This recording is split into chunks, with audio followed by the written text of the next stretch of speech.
Trail and Ultra Runners, what is going on? Welcome to another episode of the Coopcast.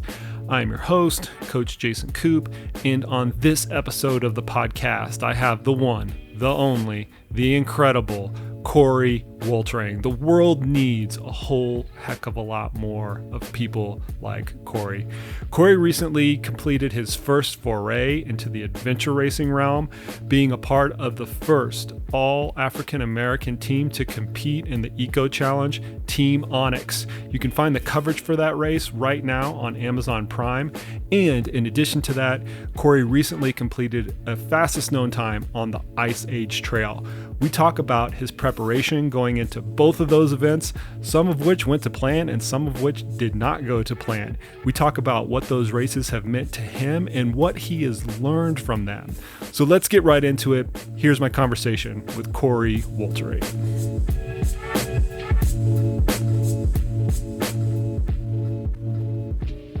At this point, have you finished the whole Eco Challenge series? Watching it once or twice or three times or four times? Like, how many times have you run through this yet? Probably about 4. Seriously? So, I mean, I watched pretty much all of the episodes as soon as they came out, on like that Thursday night when they leaked it a little bit early. And then I watched it again, on that Friday. How did you find that experience? It's definitely interesting watching it on TV when you're not there, because it's kind of weird to see yourself on Amazon Prime to begin with, but then like just seeing what the different teams went through and like how far ahead some teams were compared to some of the slower teams. It's like the conditions change so quickly there that it's like multiple different races are going on. So I guess for me, it was just kind of the insight of like what some of the front teams went through compared to what some of the back teams went through. But it's awesome to watch. And I mean, it sounds like you didn't have like any scope of that before you actually started watching it. Like what was actually going on in the field? Like unlike an ultra marathon where you can sit around and like powwow with people afterwards and you can kind of get a sense out of it. Like you're looking at this going, is this the same race? Totally. Yeah. So it's like you have teams that finished extremely quick, and then you have teams that it took, all 11 days. And so because of that, like after the race, I guess, people are finishing it just at different rates where it's like some people are going to hotels to relax, some people just quit and flew home. And so there's just a wide variety of the different experiences post race. So, I didn't even know who won until I watched the actual race. And you guys were all like the whole field was essentially under a gag order from the time that you finished basically to the time that it came out, correct? Yes.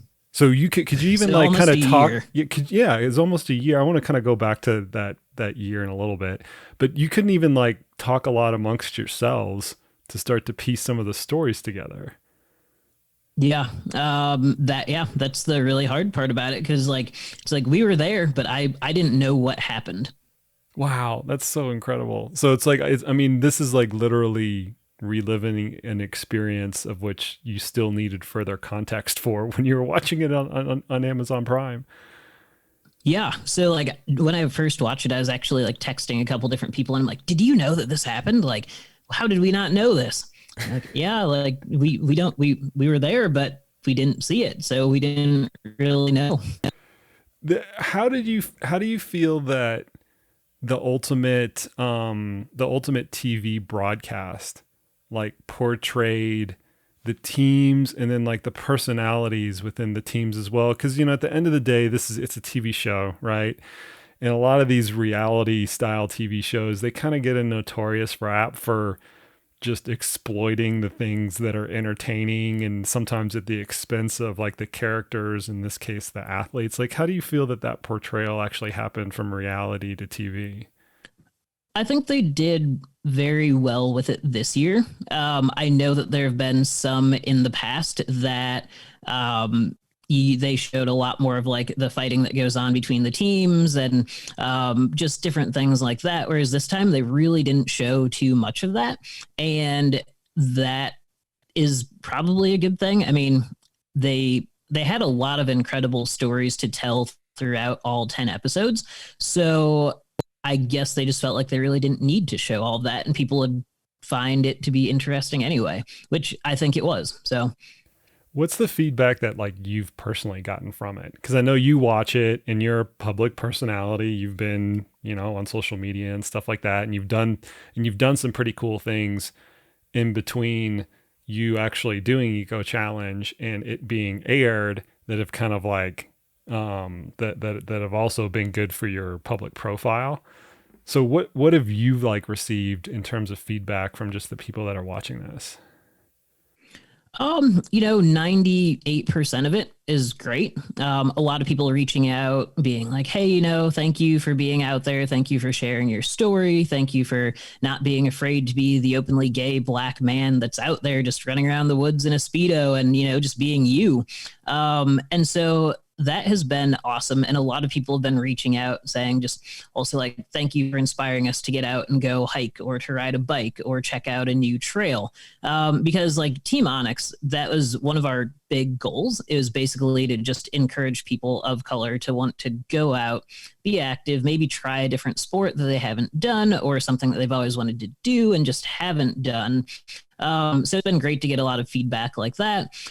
But then, there's always going to be people that have something to say and feel like they need to put it in your inbox or write it on your wall or whatever. And there's been quite a bit of negative stuff coming in. Like I get at least one message a day from somebody out there that's like, oh, I know that you're a great athlete, but what does being Black have to do with it? Or you're a great athlete, but what does being gay have to do with it?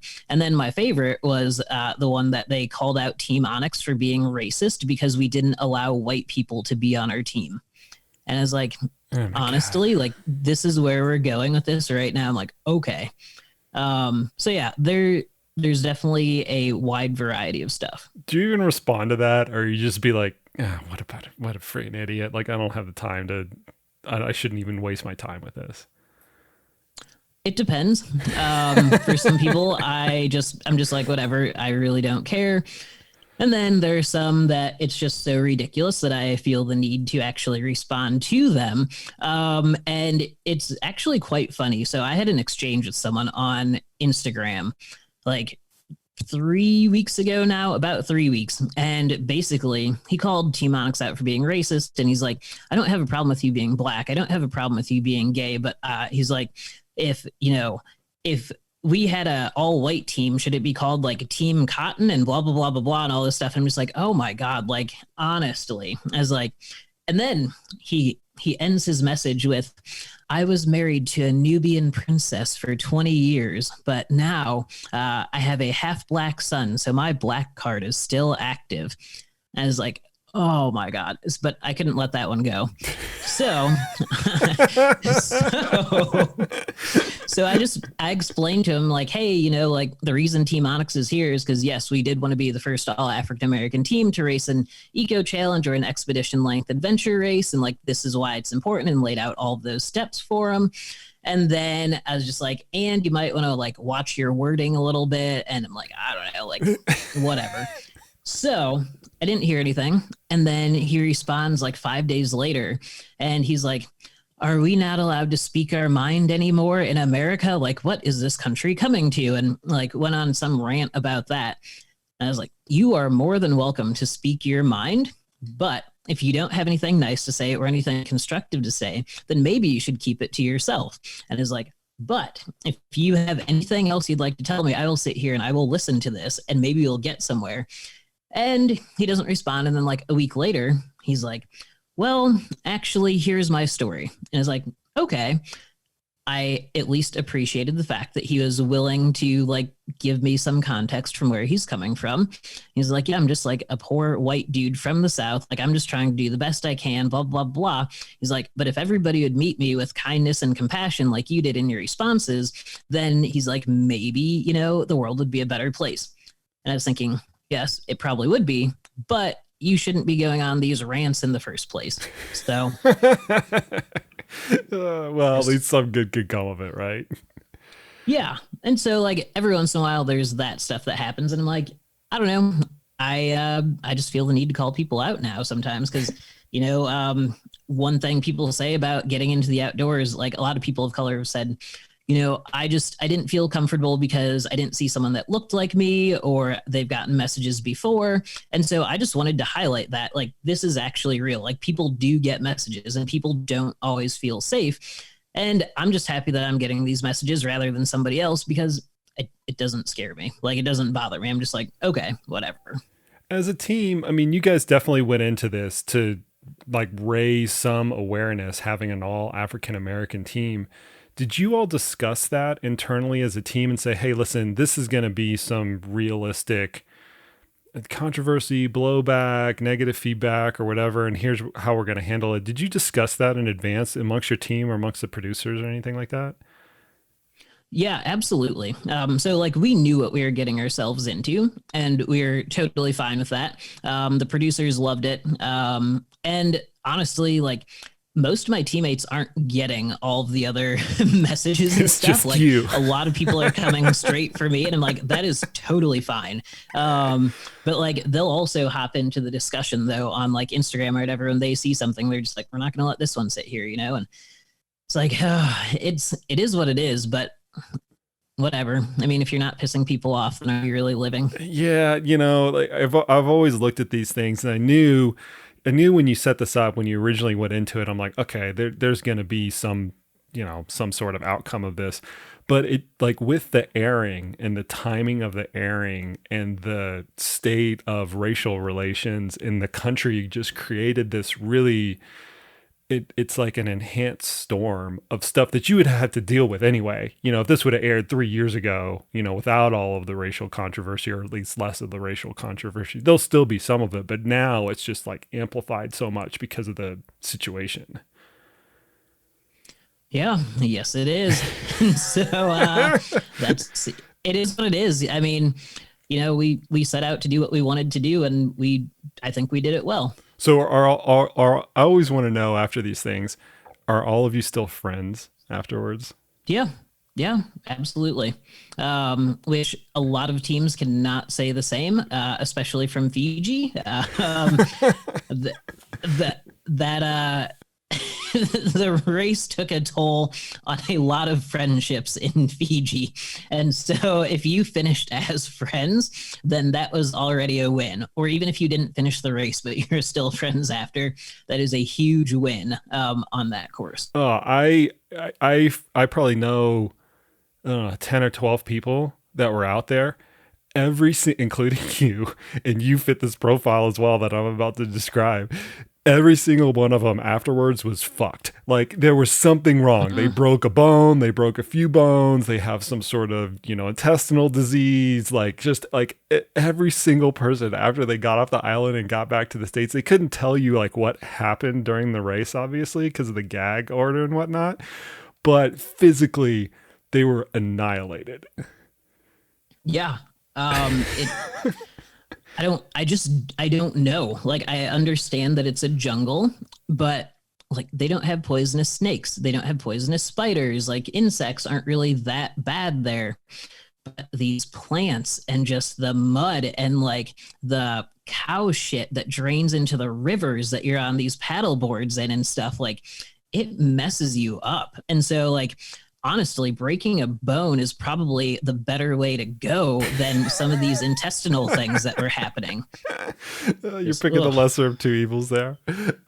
Yeah. Like, okay. You kind of had to. Let's rewind a little bit, because I think this is like good. This is good for the listeners. So you actually did, the Eco Challenge was actually done, the race itself, from win to win last year. September of 2019. So like the second week of September through the 20 something. Okay. So about a year ago, when this podcast comes out, is about a year ago. You got the call for that when? January. Yeah, an Instagram message from our team captain, Clifton. And he's basically like, hey, I'm trying to put together the first all African-American team to race an eco challenge. Would you be interested in it? Oh, by the way, it's in Fiji. So like I got on Google and was like, where is Fiji? And then once I figured out where that was, I was like, oh, look at these really nice white sand beaches and blue water. Like I would absolutely love to do that. And so we put together our application. We found all of our teammates through Instagram. And then last like February, I guess, we found out that we were in. And then the dread started to set in as I realized I had a lot of new skills to learn. And that's what I wanted to get into. So you went into this going, oh, sweet, I get to do some sort of ultra distance race in Fiji. Yep. It looks like a cool area, not having hardly any clue what even an adventure race was comprised of. Yeah, I mean, the last time I watched an eco challenge, I was what, like 18 years old or something, and at that time, you're just like, oh, that looks like it's pretty awful, but cool. Like, I wasn't even an endurance athlete at that point, so like for me, I'm just like, whatever, great TV. Okay, so let's start to unravel this a little bit because you're a runner, you have a triathlon background, so you obviously have a endurance background, and you're a good athlete, but adventure racing is a completely different kettle of fish where there's all of these other what a lot of people would refer to as like mountain skills that go into the event itself. How did you start to unravel, like how, because you didn't have any knowledge of it, how did you start to unravel all of those? And let's kind of like walk through what we did as like coach and athlete to get you like to complete this adventure racing crash course that you took. Yeah. Well, you know, my current training ground of Ottawa, Illinois is so mountainous that I can practice all of my mountain skills here. So, yeah, that was the first step, I think, was just trying to figure out where I needed to go for these different certifications you need to have. And so like one of the things was rock climbing and ropes. One was whitewater and swiftwater river rescue. You also had to be able to swim up to like a class 2.5 rapid. You had, what else do we have? We had sailing, wilderness first aid, and CPR. So, yeah, once again, not a lot of those things around here. So, we we made it work. Started out with just ultra training, I guess, and added in a little bit of just like core body work type stuff. And then I guess it wouldn't have been until July of last year that we're like, all right, instead of just running, like you need to actually get on the mountain bike. You need to go get on these ropes courses. You need to get out and go kayak or canoe or stand up paddleboard. And it worked. I mean, I got to the start line. The way because a couple of people have asked me about this since then. The way that I've described it is you had this impeccable endurance training base, and then you took these very specific and narrow crash courses on the skill side of everything. So the rock climbing skills and the rope skills, and then the water skills, and then some of the navigation skills. But they were, you can, I want you to describe it the way that you would think of it. But from a coaching standpoint, I was looking at those as very like rudimentary crash courses. Let's just get Corey over the bar so he's minimally competent in these activities. Absolutely, that's a great way of looking at it, and I think that is correct. Because yeah, like I have the engine to do it, and I don't require a lot of sleep, and so that's a great thing for adventure racing. But if you want me to be the primary navigator, like we are fucked. So, like there we go. Did it ever come down to that? No, it did not come down to that, thank God, because it would have been a nightmare. And so like, but even most of the teams, you still had to have like some sort of like jungle navigation type thing, which is basically an online class you can take. I'm like, I don't care if I stare at my iPad all day. Like once you get out into the woods, that jungle navigation is completely different. Yeah, it's definitely you have to learn in the field. Like there's the practical classroom application of of that specific skill is not going to take you very far, as you now have experienced. Yeah. So, okay, so you took a crash course and all this stuff, but still you really don't know what you're getting into until you actually get there. That's part of the thing with the eco challenge is it's just this big curtain, and then they peel it back once you get to whatever section that you're actually getting to. What was that like? Like, what was like the unknown piece of it like knowing that you're absolutely right. You're a great athlete. Like, you're a great cardiovascular athlete. You have a great base of training and things like that. But still, you're going to ask yourself to do things that you don't know what's coming up. You might not know how to solve that problem. Like, what was that whole thing like in real time? Yeah. So the great news is Cliff and Chris have both raced expedition length adventure races before. So they liked to tell us a little bit about what we might have happen on the course, but you can't actually know for sure. So like we just kind of had this general idea of like, okay, so like when they let us see like the first section of course or whatever, and they're like, all right, now we're going to be going out to the Kamikaze and we're going to be sailing. I was just like, yep, here we Sailing. go.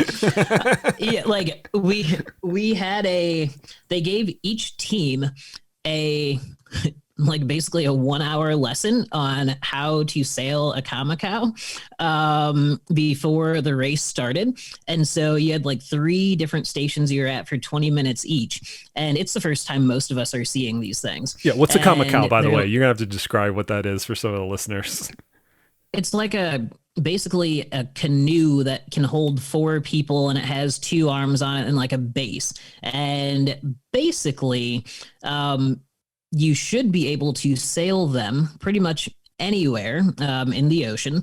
But to start this race, you have a 10-kilometer paddle to get out to the ocean. So you're basically starting out with river navigation, and then you're going to go to ocean navigation. And it's like, okay, they're like, this will be fine. Like everyone's going to hit 10 kilometers, and then you pass us like a bigger boat, and then it's like, yay, open ocean, here we go. There is no wind. So after 10 kilometers of paddling to get to where we should be able to put up the sail, most teams chose not to put up the sail because there's just no wind. So all of a sudden it's like, oh, this is already the first problem of the race. Like there's no wind. So now when we have 30 kilometers to go, like, are we still going to paddle this, or are we going to hopefully like look for some wind out there or what? And like, oh my God, it was just miserable. And so, yeah, that's a great way to start out, be like 4 hours into this and you're already miserable. And what was your boating experience prior to that? I had been on a sailboat before on a lake.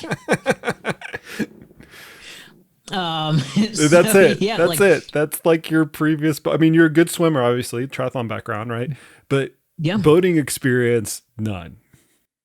Like no, like I'd been in canoes, like single person canoes and kayaks and that stuff. Well, I guess single person kayaks and 2-person canoes, but never something where it's like 4 people and it has this massive sail on it and you're out on open ocean. Okay, so you get out there in the open ocean, you're trying to decide how to get to where you're going, 30 kilometers down there, and you guys just decided to paddle. Yeah, that's what every team was deciding to do, just because the wind was not beneficial. And so it's just really funny because the race was hoping that, there'd be like a dramatic like start to the race where everyone's paddling, which the start was dramatic. You saw like 4 teams flip over in the first 30 seconds of the race. So like that was dramatic. But then once you get past this boat, you should see a bunch of sails up, and it should make like really pretty views and like really dramatic opening and really cool. And instead you just see a bunch of people paddling. And so it didn't quite work out how they had hoped it would. But yeah, it took a long time. Which is hard, but just it doesn't make for good TV. Like it really doesn't make for that good of TV. And like, it's already hard. And then you're just like, all right, like, because I think that first section is maybe 80 kilometers total of paddling, or maybe a little bit more. And so, like, it was just like, come on, like, so when much. does this ever end? That's so much, man. Okay, so you took all of these like rudimentary crash courses in these various hodgepodge adventure racing skill set. How well do you think that that actually prepared you for the event? Um, I think that they were all very beneficial to have, and definitely it helped quite a bit. But in true like Fiji fashion, I probably should have spent a lot more time on the water and not necessarily so much on land. Just because like if things are going well and you can and you don't have to paddle and you can actually sail, then like the first 2 days of this race go by so much quicker. But instead, you know, you spend like 18 hours a day just paddling for the first 2 days, and that's just a lot of paddling.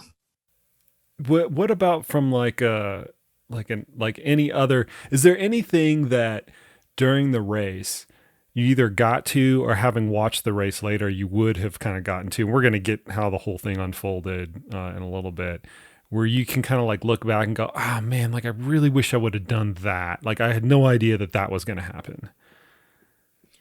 Um, you know, I think that most of the stuff in the race we knew would happen at some point. I do honestly, I wish that we would have been able to do the big waterfall climb, just because my rope skills were very solid at that time. So I was like, I was going to be most proud of that. I think just to be like, I did that.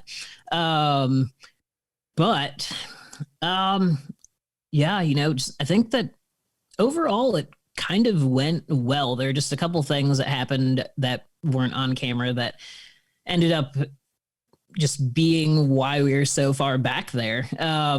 But other than that, I mean, I honestly think we'd have been in the top 30 for most of the race. I was going to ask you this. You can feel free to not get into it and we'll cut it out of the podcast. But what didn't get shown on TV that you wish would have gotten shown on TV for whatever reason? Mm-hmm. Either you were doing awesome or it was just some complete like debacle. Like peel the curtain back a little bit on on something that might have not made the, or that got left on the cutting room floor. Yeah. So on our way back from the smaller island, like we'd already done the first like 30 kilometers of sailing or whatever. Then we did the 20-kilometer trek, and then had to sail back. And you could either choose to sleep that night and then leave in the morning, or if you felt confident enough, you could go out for, you know, like a 30 or 40-kilometer ocean sail at night. And as a team, we chose to go out at night, which I was just like, great. You know, when else am I ever going to be say that I'm like sailing in the South Pacific at night? So like, that's pretty awesome. But is also like, do we have the skills to be navigating an ocean at night? Like, it's like, I trust my teammates, but I was just like, okay, like we're making some bold choices here, and I can respect that though. So anyway, everything is pretty decent, and we're navigating this well at night, and we're getting probably within about 5 kilometers of where we needed to dive down for the first medallion.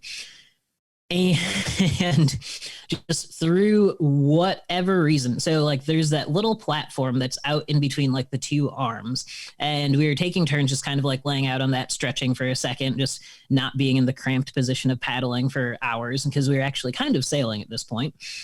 So I was out there on that platform, and whatever happened, we're still not exactly sure what it was. But the arm broke off of the boat, and it threw me into the ocean. So here I am, just like out in the ocean. One of the arms broke off. There's like this elastic strap that was holding the two pieces connecting on. And it was just one of those things where like nobody saw this coming. So just a complete surprise for me. Like I'm laying there 1 minute. Next thing you know, I just see myself up in the air and then out into the water. I'm like, okay, this is totally fine. Chris is not freaking out about it at all, because he's like, you know how to swim. You're good. You're calm. And so like, sure, totally fine. But now we have a problem, because our boat is broken in the water. And it's like, we either need to get that arm off, like completely off, or because it was still attached on one side, or I had to find that elastic strap and try to put it back on and hope that it'd work. But it's like, who knows what's going to happen. But the big thing is we needed to get the sail down because now it's an unstable boat. So with the wind that was happening, plus the waves that were happening, I actually did find the elastic strap and was getting ready to put it back on, but we just couldn't get the sail down fast enough. So it ended up flipping our boat in the ocean. Like all four of us are in the water now. Our gear is still like, so we're all in the water. Our gear is still strapped under the boat. And we're like, all right, like this is actually a decently big problem at this point. So Chris dives under and finds an air pocket and was able to figure out what pack had like the emergency flares and the radio and all that stuff in it. But basically, if you use your emergency flares or you need to use your radio, then you are usually disqualified from the race. But like we were out in the ocean, at least at this point we had just been drifting. So now we're probably about 4 miles away from where we needed to go. And it was just like, this is bad. So we shoot off the first emergency flare and just nothing. Like nobody sees anything. We don't see any of the race helicopters around. There's like nothing. So we're like, okay, this is fine. So then we get the radio out and we try to radio back to HQ and we just have no signal, like just no answer from them, like nothing. So we are like, all right, we have a decision to make here and there's really nothing you can do except for use your final flare and just hope that someone sees it. But with our sail already being like also in the water, like you have to hope that someone sees it. So we use our final flare. The race still didn't see it. And so now we're like, okay, we're just out here in the middle of nowhere and this is not good. But there's apparently a Fijian fisherman that was out in the water somewhere and he saw the first flare and he's like, he just thought people are joking around. So he didn't do anything, but then he saw the second flare go off. So he figured that people were in trouble and was like, I'm going to go see what's going on. So he pulls up in his fishing boat as our Kamikaze is just like submerged. And he's like, oh, he's like, what are you guys doing? And we're like, well, that's a great question. We were trying to sail, but that doesn't seem to be working. But we're like, we're part of this race and we need to be over there. And he's like, I'm not trying to freak you guys out, but you're in shark infested water. So you need to get out of the water and get on my boat.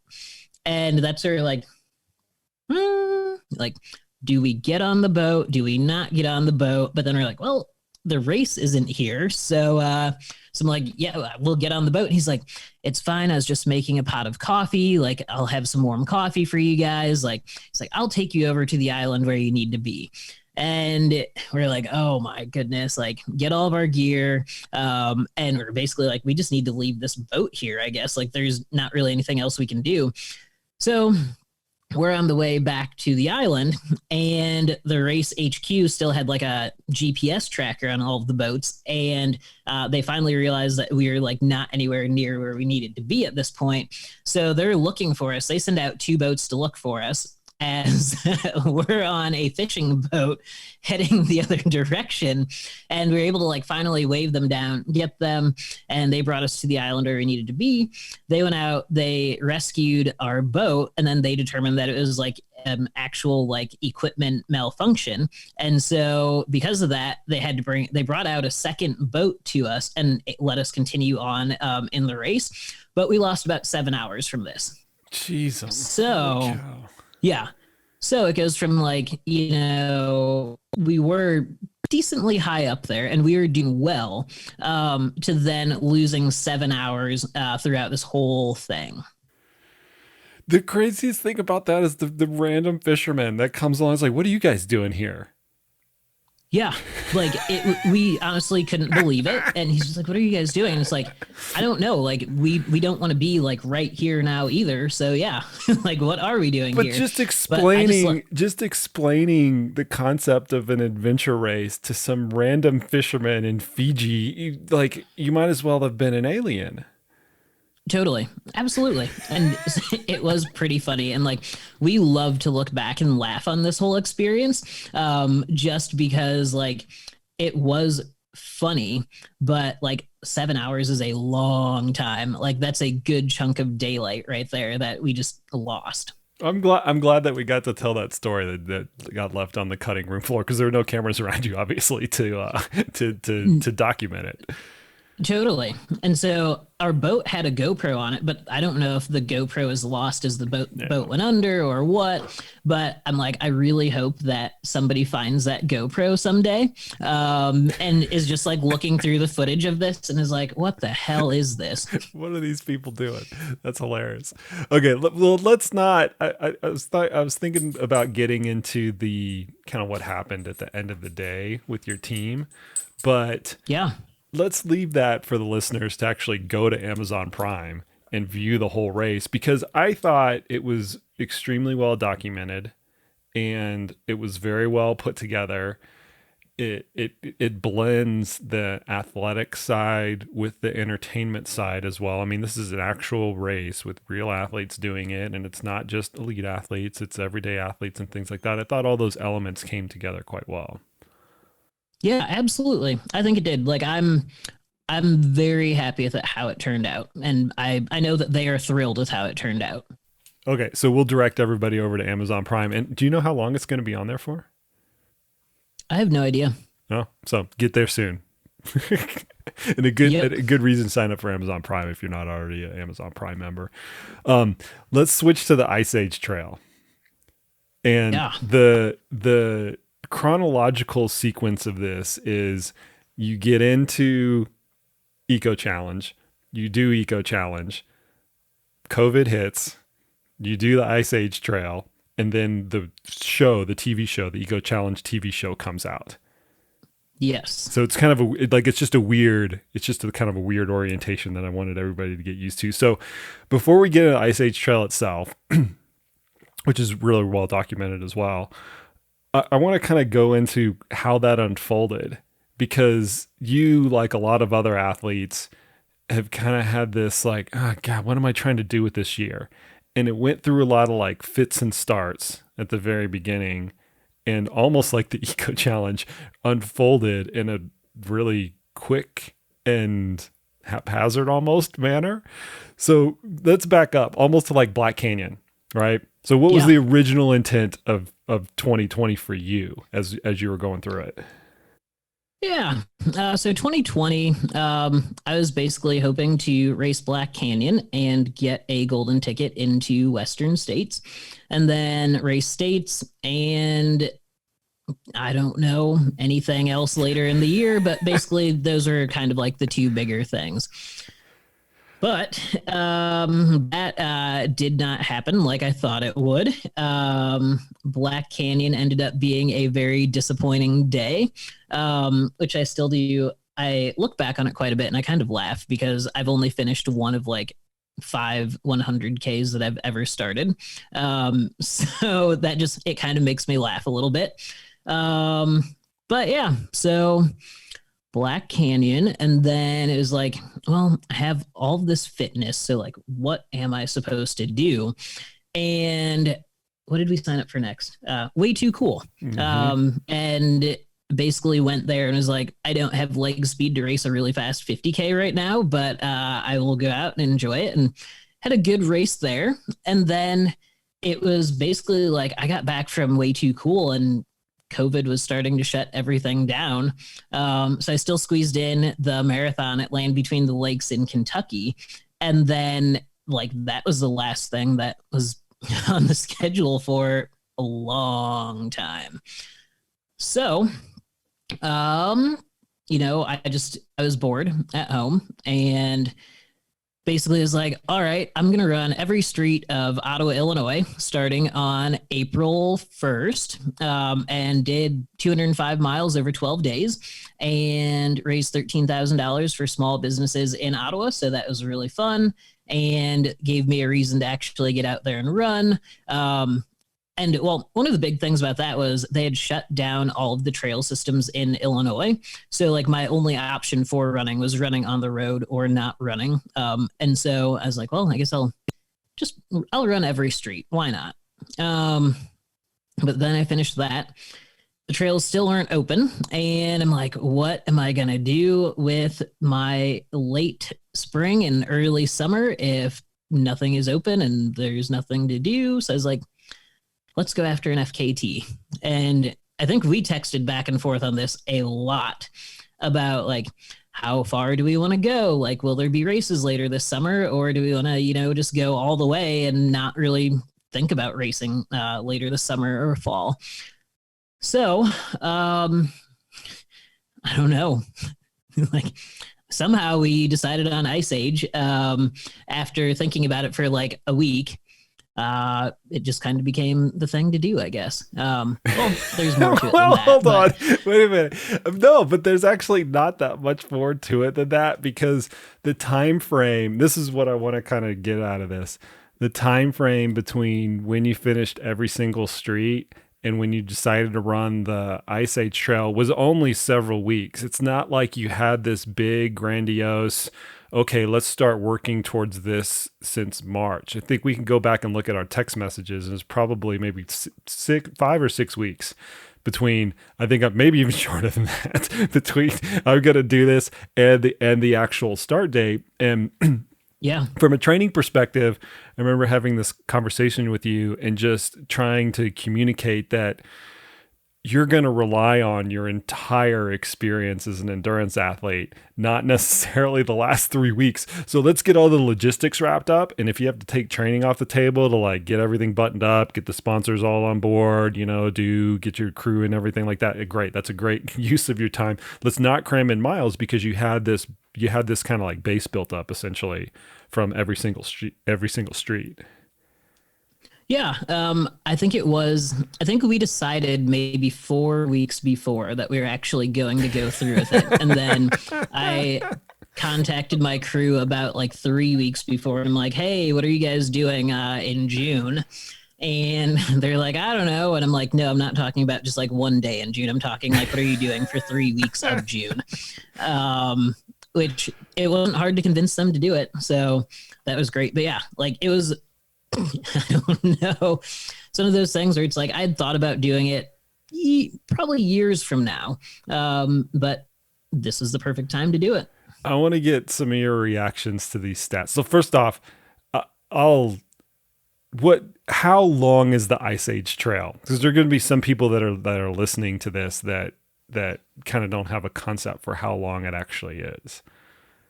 Yeah, it's about 1,147 miles of trail. Well, it's road and trail. So I want to say that you have probably about 550 miles of trail and 550 miles of road, somewhere in there. And you did it in how many days? 21 days, 13 hours, and 35 minutes. Okay, so I'm going to break the math down for the people out there that can't do basic division in their heads, and that includes me. And actually, when I saw all the files start to come through, it started like this. Actually, the reality of how big this was actually hit me to a much greater degree as well. So, week number 1 was 344 miles and 83 hours and 40 minutes of running. Week number 2 was 300 miles and 87 hours of running. And week number 4, week number 3, the last week, was 471 miles and exactly 100 hours of running. So it's a 344 mile week, a 300 mile week, and a 471 mile week, all of which is like over a month of training. Each one of those weeks. Yep. And you did it all in 3 consecutive weeks. And my point with that is like when you went into it, you can do all the math. right? You know how long it is, you know how many days it's going to take, but the fact that you were doing so much more running than you had ever done in your life, you're literally doing 5 or 6 weeks of running in 1 week. Like, did any of that hit you before you sat out on this adventure? Not really. So, like, that's probably the best part about it, though. Like, I just went into it like, okay, like, I just need to run between 50 miles and 60 miles a day, and this will be fine. And so, like, I didn't even think about it like that. I'm just like, I get to do an ultra tomorrow, then I get to do one the next day, and there you go. But like, I don't think I really thought about the number of hours it would actually be when it came to just the weekly totals and stuff. And I don't think I actually looked until the end of the first week. And like, oh, wow, that's a lot. See, this is what I've always told people. It's like, what are you attaching to your weekly training volume? Like, what sort of psychology are you attaching to that? Because I guarantee you, and this was not intentional, I think, by either one of us, but I think it ended up being a good strategy. So we get bonus points for being lucky. The fact that we didn't go over that and put that in these contexts, like the fact that, yeah, you're going to do 6 weeks worth of running in 1 week, like, because everything came together so quickly, and it almost didn't allow for the opportunity for you to kind of like get in your own head and start to forecast too much. You were just like you said, okay, I get to go run an ultra today. And then tomorrow I get to go run an ultra. And then the next day I get to go run an ultra. Yeah. I mean, I think that's probably the best way to do it. Cause like, well, I had originally said that like, I was hoping for maybe about 12 hours a day was like about what I wanted to be out there. But even though I said 12 hours a day, I still don't think I even thought about like Monday being 12 hours and Tuesday being 12 hours and just stacking them on top of each other. I think I just went in like, okay, it's just 12 hours. So, and yet it wasn't unfolding too well at the very beginning. No, like it never was really unfolding that well, I don't think. Well, I don't know. I mean, it started to at the end, but the beginning, I mean, it was not, you've recollected this in a few areas, but it definitely did not go to plan. Fair statement, right? Mm-mm. At any point in time, were you looking at that going, oh God, like I just can't get done. I don't have enough time to do the remaining miles because you were so far behind. I mean, you were 40 miles behind at some point at the most. Yeah, about on day like 14 or 15, I think. So that's quite a ways into it. But honestly, no. It basically came down to I just knew that I could sleep less and move more and still get it done. So like I was willing to just basically not sleep if that's what it came down to. And we had talked about it early on where it's like sleep as much as you can in that first week, stay rested, just get through the first week to 10 days. And then after that, things are going to start to fall apart maybe a little bit. And that's when you're going to have to make the decision on sleep or not. I was having to make that decision quite a bit earlier because, I mean, the first day, I think I did like 55 miles or something on day one. And I'm like, great, I'm already up on record pace. It's all good. Day two was just the giant meltdown with the ticks, and I only covered 28 miles on day two.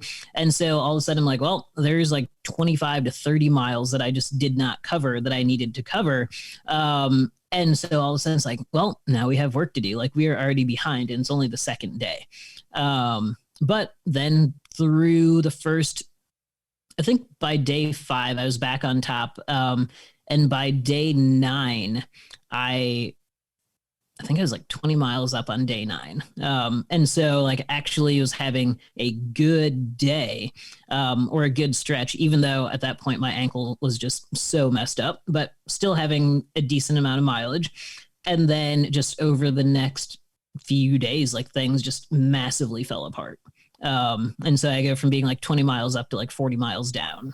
Yeah. So when you're comparing yourself to the current record out there, you basically had 2 parts of this roller coaster. The first part happened almost immediately with the ticks. Ticks invade, like you were seriously falling behind because every, 100 feet or whatever, you had to pick 20 ticks off of you. But then you rolled your ankle and you kind of like fell behind significantly. I was going to say a little bit, but that's not true. You fell behind significantly because you were back up on record pace. You fell down, so you fell back significantly because of all the complications with the ankle and the terrain and stuff like that. Like, but what I'm getting from you is like, you were just saying, oh, I'm just not going to sleep as much. Like, that's kind of what it was coming down to. Yeah. And like it was one of those things where being behind on record pace didn't actually like ever stress me out. Cause I also knew that we had a lot of flat running that would come towards the end of this. So I was like, if you can just survive the first 2 weeks of this, like your third week will be much better. Or at least that's what I kept telling myself. And so like, for me, it was like, all right, like if we have to be out here for an hour longer every day or 2 hours longer, then yeah, we won't sleep. And so like towards the end of it, like, I mean, I pulled 2 all-nighters in the final 4 days and had one night of like maybe 3 hours and one night of like 4 hours and the final like 100 hours of this thing. So like it really did come down to just not sleeping. Did you know that you were capable of that beforehand, or did you have any sense that you were just good in sleep deprivation situations before this? I knew that I was pretty good without a lot of sleep, but not anything to like this extent where, you know, the most I think I slept in those 3 weeks was probably 6 hours, was the longest nap basically that I had.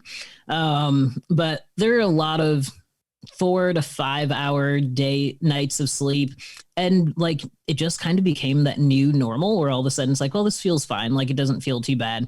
And then when you start only getting like 2 or 3 hours, it's like, well, this doesn't feel great, but you know, it's not awful. And then towards the end, it's just like, I don't need sleep. Like we are close enough to this thing that I just don't need sleep. And I mean, I remember saying with like 160 miles to go and like 44 hours left on the clock, I'm just like, we're not going to sleep until we get to the finish of this. And everyone's like, like you're talking almost 2 days now after you've already been out here for 19. And I'm like, doesn't matter. We're not sleeping.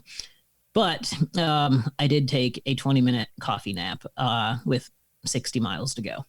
But it sounds like you had more confidence in your crew. Oh yeah, like they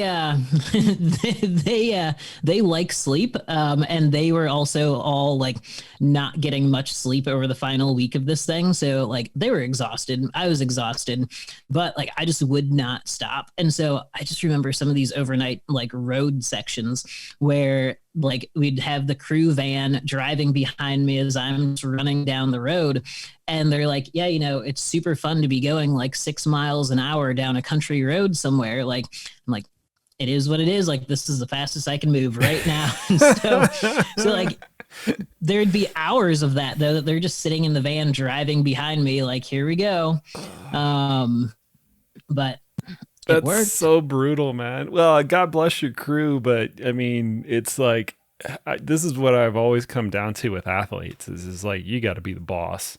Like your crew can pull you out of holes every once in a while, and that's nice and good. And you might get lucky that they help out here and there. But at the end of the day, you got to be responsible for you. And sometimes even despite people's kind of best intentions that want to help out, you still got to be the one that's making the call, you know? Yeah. And like, especially with the ankle thing that happened pretty early on, like the ankle is day 5. I didn't tell my crew about it until day 7, just because I didn't want to give them one more thing to worry about. But yet they're just like, on day 6, they're like, you're just moving a little bit slower than normal. And I'm like, it's totally fine. Then on day 7, they're like, what is actually going on? Like, you are not fine. Like, what's that? I'm like, oh, I rolled my ankle on day 5, but it's okay. That's so classic. That's so classic. Don't worry about me. I'll be okay. And they're like, it's not fine though. And they're like, you can't even like put pressure on it right now. And I'm like, I can put pressure on it. I just don't want to. I don't think people understand, like, this was not just a normal ankle roll that you kind of like walk off. Like, your ankle was foobarred. Yeah. I even had moments where early on I told the crew, I'm like, hey guys, like I'm not able to cover the amount of miles I need to cover right now. So we are just gonna have to go into like basically emergency mode here. And I'm like, we have 22 hours a day that I can be out here covering distance. I can still sleep for an hour, eat for an hour, and we'll just make this work until we get back on record pace. And they're like, you really don't want to do that right now. And I'm like, you're right. I don't want to do that right now, but we're going to go to about 18 hours. So like I had some pretty big days in there and still was able to get some sleep. And then had one day 11, I think was the short day, like 26 miles or something like that. But I saw a sports chiropractor and he's able to he did some laser treatment on it. He did some of the Graston technique where, they're doing the scraping and all that. And that just hurt so bad.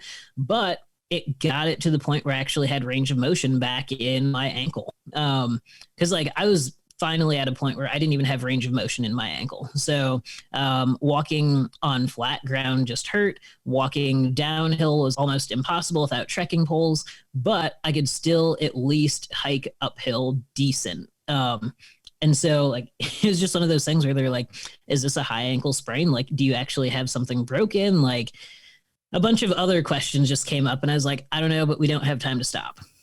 Did the improvement in the ankle really unfold like that? Because when I watched the Outside TV documentary, and a lot of people listening will have watched it as well, and it seems like quasi miraculous that one day, and I actually knew how, like, I don't think they portrayed how bad your ankle was to the extent that it actually was. It was way worse off than what somebody who's watching it to would be led to believe. And that's just because we've talked about it afterwards. But it was way worse. And then all of a sudden, like it seemed like a switch got flipped and it was way better. Did it like really unfold like that from like one day to the next where it got almost miraculously better?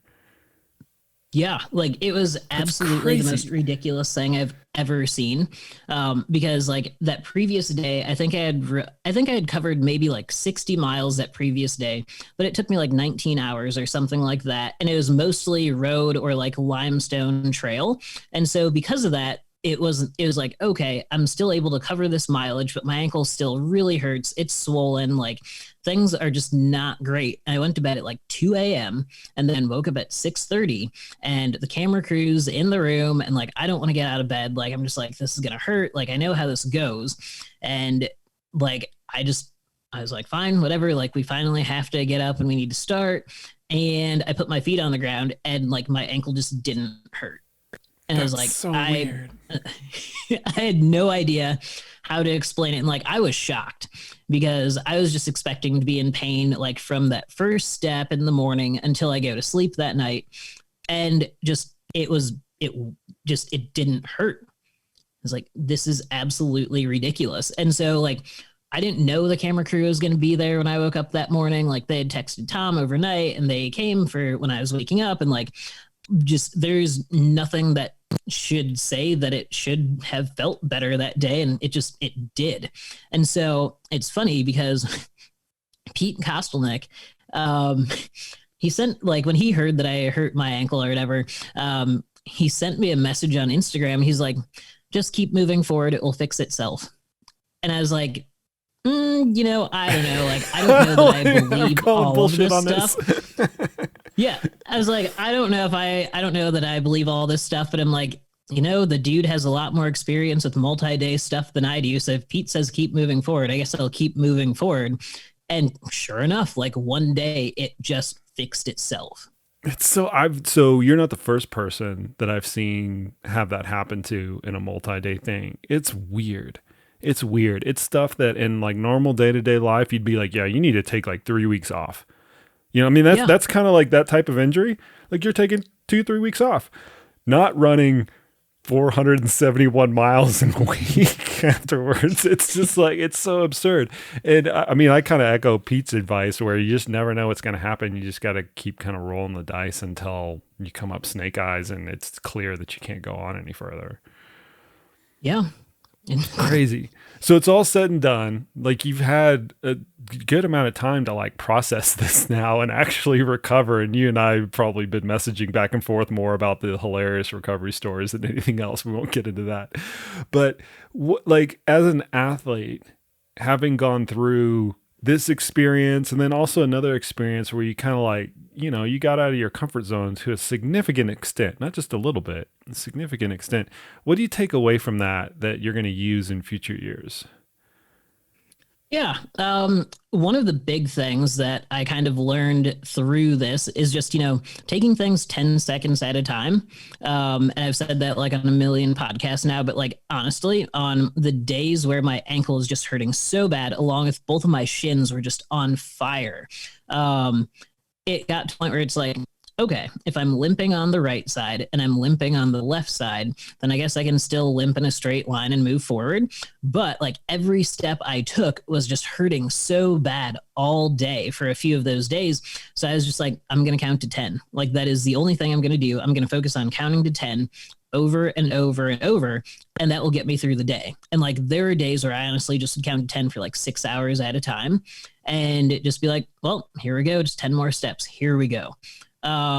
And it sounds kind of sick and like like there's something wrong with me or something, but it's like that's what you have to do. Like when you're in a situation like that and you still have 600 miles to go and you only have 11 days or 10 days or however many it is, it's like, all right, like 10 seconds at a time. That is the only way to attack that. So I guess the biggest thing now is I actually feel like I can race 100 miles.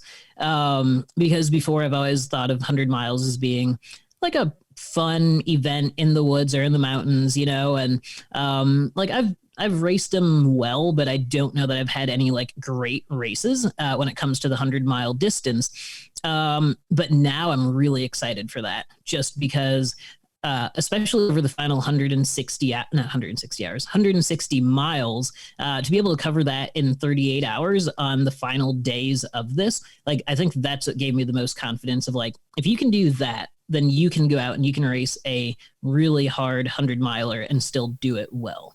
Yeah, for the longest time, and I think this is still a little bit prevalent, not only with elite athletes, but with just a lot of everyday athletes, they tend to treat the 100-mile distance as like this defensive proposition where they're just constantly playing defense and they're constantly trying to be overly conservative and things like that. And I think when you're fit enough and you have the experience, like you've had like these experiences to accelerate the learning curve to a large extent, right? When you're fit enough and you have the experience, you can actually go into a 100-mile race and say, okay, I'm going to race this. This is not that long. Like Carl Meltzer would always say 100 miles is not that long. The reason he can say that is because he's done so many of them. Yeah, absolutely. And you did 100 miles. I don't think this shouldn't get lost. You did 100 miles in under 24 hours on the last day or the second to last day? Second to last day, yeah. God dang. Yeah, that was the start of the push, and I was like, if I can cover 100 miles in 24 hours, then we will get the record. If I can't, then the record just might not be happening. And so, like, I think I covered 103 miles in 24 hours or something like that. And then was able to finally see my crew at mile like 105. So I'd been seeing them the whole time, but I sent them ahead so they could sleep because I was on a flat section, and I was like, I'll have breakfast after 105 miles of running, and I'll take a short little 20-minute nap, and we're going to go again. And so, yeah. That's so awesome, man. So what's happened to you like after this? Because you've had like these two, I kind of want to talk about your professional career for just a little bit, because you've had these two kind of big pieces of exposure, like for you personally with Eco Challenge, which got elevated certainly. And this Ice Age Trail, which also has gotten a lot of attention.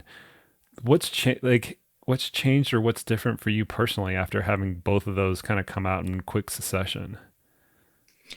Oh boy, just a lot of media stuff, because so many people are just like, they'll hear about the final 4 days of the race or the final, basically the final 160-mile push and all that, and they're just fascinated by that, and they want to hear more, like what actually gets you to go out and do something like that, or like how do you come up with ideas like this when everyone else is not being as active during quarantine and COVID. And so that's been nice, but like there have been a lot of brands that have been reaching out with different like partnership and opportunities and stuff like that. It's also just given me a very large platform to be able to go out and tell people about things I enjoy and like causes I like and want to support. And so like that's been really cool, especially that companies now are more into like diversity in the outdoors, because this is a great way to do it.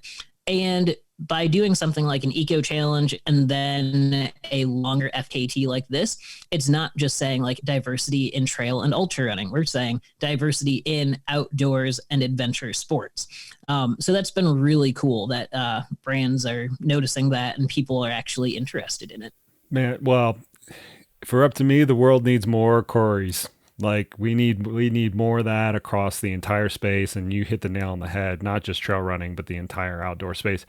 I quite frankly, I asked that question because I think it's awesome. Totally biased host question from my perspective, but dude, you carry that burden and you carry that message really well. So I really, really do hope that it continues, that this is just the start of it and those doors continue to open for you.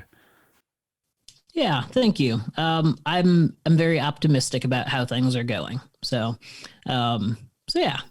Dude, that's a perfect pin to put in it right there. You're optimistic on the way things are going. Nobody heard this on the front side of the podcast, but we were both complaining about how much snow there is in my backyard in September and the storms rolling through Ottawa. If we could leave it with some optimism, let's do it right there, my friend.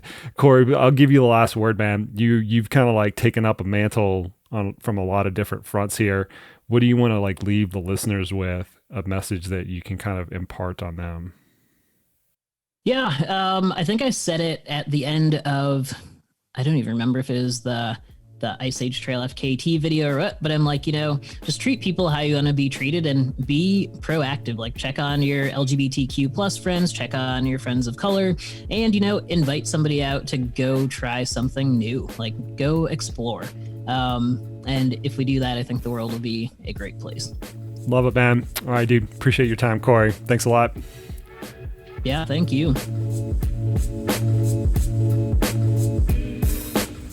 And there you have it. There you go.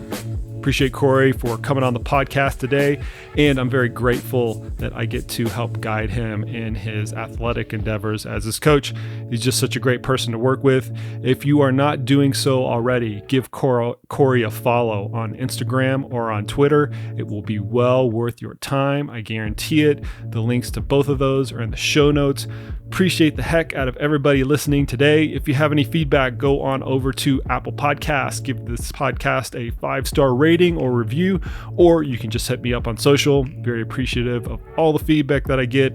As always, we'll see everybody out on the trails.